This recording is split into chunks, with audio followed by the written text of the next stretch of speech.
And it opens up a gateway for you to enter into a process that brings you to union on a physical, mental, and emotional level, on the level of intuitive, brain level, and soul, and later on spirit. It merges and brings the person into initiations that bring about the final transformation of their life. We're here to become wise, to become enlightened. If we don't know the word we're in, then we can't explain our experience. If you look to see what you're being tested for, you'll find the word that you're trying, that the universe has decided you need to learn this week. But focus on gracious goodness, because by doing it, it'll become more apparent to you in a very short period what you need to resolve. Okay? I don't want you to try to resolve your whole life before third Wednesday. It's going to take 12 weeks. Not bad, since it's taken us all life so far. So for now, just try to emulate one word at a time, grace itself, goodness itself, and squeeze those two words together and walk out the door acting as if you are ordained by God to do that today. And if you walk around just emulating it, people will say, that person looks funny. That's okay.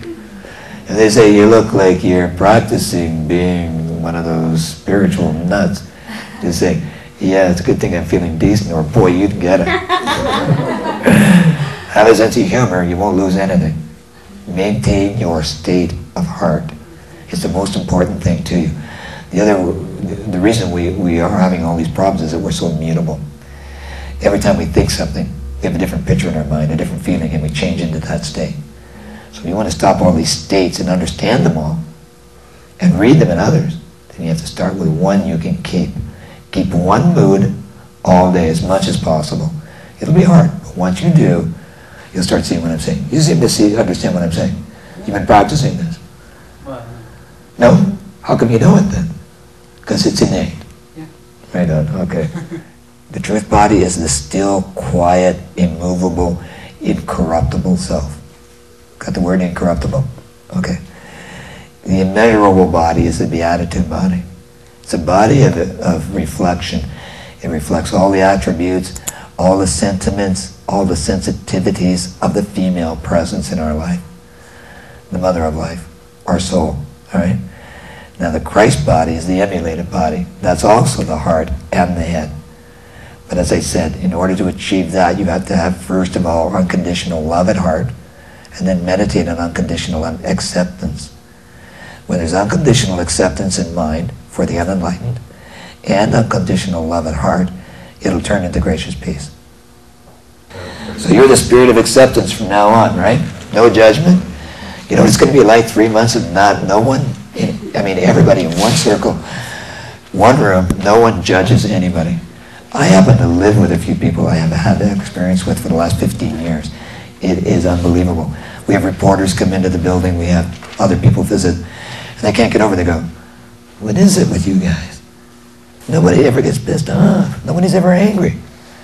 Well, it's not because we couldn't be. There's no need to judge anybody. We understand people. They can't get it, but it's wonderful.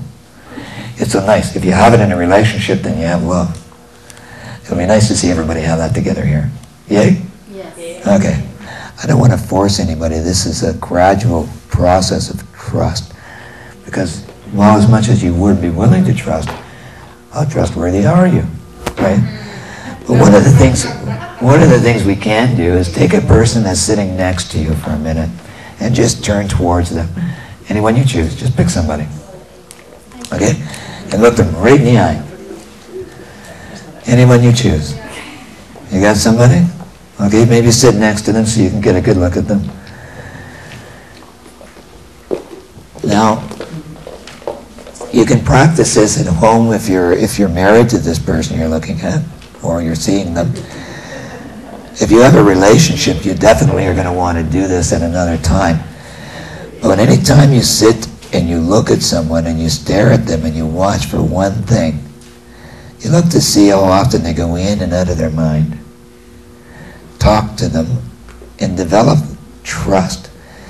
If they don't feel comfortable, they feel squeamish, vulnerable, nervous, take note of it, but give them credit for not feeling as comfortable as you might. You see what I'm saying?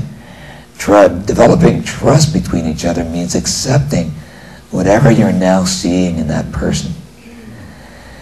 And being able to say to them out loud, you can't trust that I will not judge you, I will not condemn you, I will not embarrass you, and in the presence of God I will account to you for everything you ever hear that I say or do.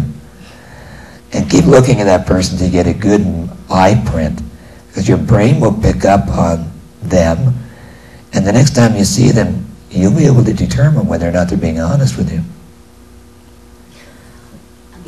This is even better. And now for couples, if you do it for at least an hour, and then one of you goes to sleep, if the wife watches or the woman watches the husband sleep for 3 nights and keeps contact with his eye, you'll never get away with lying again, ever, vice versa. Anyone you do this with for more than an hour, over a 3-day period, they can never lie to you again. You'll know. You didn't know that about yourself, but we are great assimilators. By looking in the eye, you start to become like the person you're looking at. There'll be a lot of that practice as we go, because I want you to experience being each other and being others and noticing the differences. But it's going to require trust before you drop your guards and let people in on your thought process. So you can try to develop it now just by giving each other a measure of trust and admitting that you will trust at least the person you're talking to now. And start to develop that bond tonight. And each time you come, we'll pick one other person. And also over the next, I'll say in the next 4 weeks, I'll probably get you together for a full day, when we've all got a day. And when everybody will get a chance to tell their life story. And when that's done, you'll feel even better about knowing you were right. Okay? But once it's done, you'll have a formidable group of people and knowers that it'll be unbreakable. Okay? So just be aware of the fact that when you look at someone in the eye with trust, offer trust, and they can see that you're trying to offer that in the eye, they'll never be able to lie to you again. You'll catch them every time. Just don't punish them for it. Don't punish them for hiding. Okay?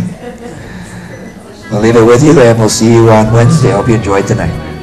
Thank you. Good night.